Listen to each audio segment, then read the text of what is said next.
اعوذ باللہ من الشیطان الرجیم، بسم اللہ الرحمن الرحیم۔ السلام علیکم میرے پیارے بھائیوں اور میری پیاری بہنوں، امید ہے آپ سب لوگ خیر خیریت سے ہوں گے۔ آج ہم اس ویڈیو میں آپ کو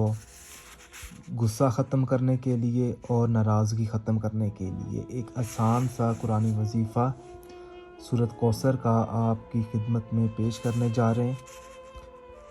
اگر کوئی ایسا شخص آپ سے ناراض ہو جاتا ہے، چاہے وہ آپ کا دوست ہو، چاہے وہ آپ کا شوہر ہے، چاہے وہ آپ کی بیوی ہے،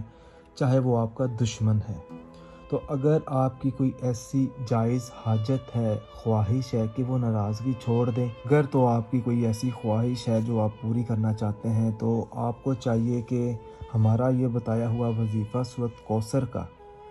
صرف 7 دن پڑھ لیں تو انشاءاللہ تعالیٰ 7 دن کے اندر اندر آپ کو کامیابی مل جائے گی۔ طریقہ کار میں آپ کو بتا دیتا ہوں کہ آپ نے پڑھنا کس طریقے سے ہے۔ اچھا، یہ جو وظیفہ ہے جمعے کے دن سے شروع کرنا ہے، جمعے کے دن سے شروع کرنا ہے اور جمعے کے دن ہی آپ نے ختم کرنا ہے۔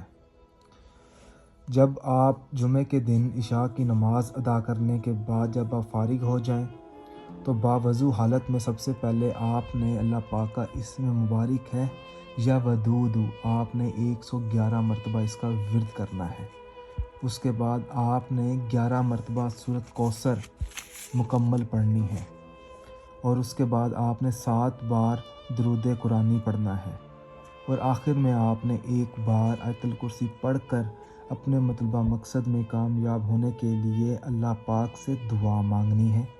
اور یہ جو عمل ہے آپ نے 7 دن عشاء کی نماز ادا کرنے کے بعد اسی طریقے سے آپ نے کرتے رہنا ہے۔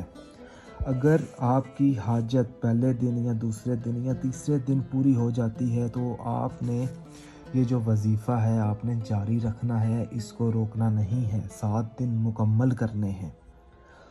آپ یہ وظیفہ کریں گے تو انشاءاللہ تعالیٰ اللہ آپ کی حاجت ضرور پوری فرما دے گا انشاءاللہ۔ اگر آپ کو یہ وظیفہ پسند آیا ہے سورۃ کوثر کا تو دوسرے بھائی بہنوں تک اس وظیفے کو ضرور پہنچائیں تاکہ وہ بھی سورۃ کوثر کا ہمارا یہ بتایا ہوا وظیفہ پڑھ سکیں، اور ہمارے چینل کو سبسکرائب کریں تاکہ ہمارے جتنے بھی وظائف ہیں رمضان کے، شعبان کے، وہ آپ لوگوں کی خدمت میں ہم پیش کر سکیں۔ جزاک اللہ۔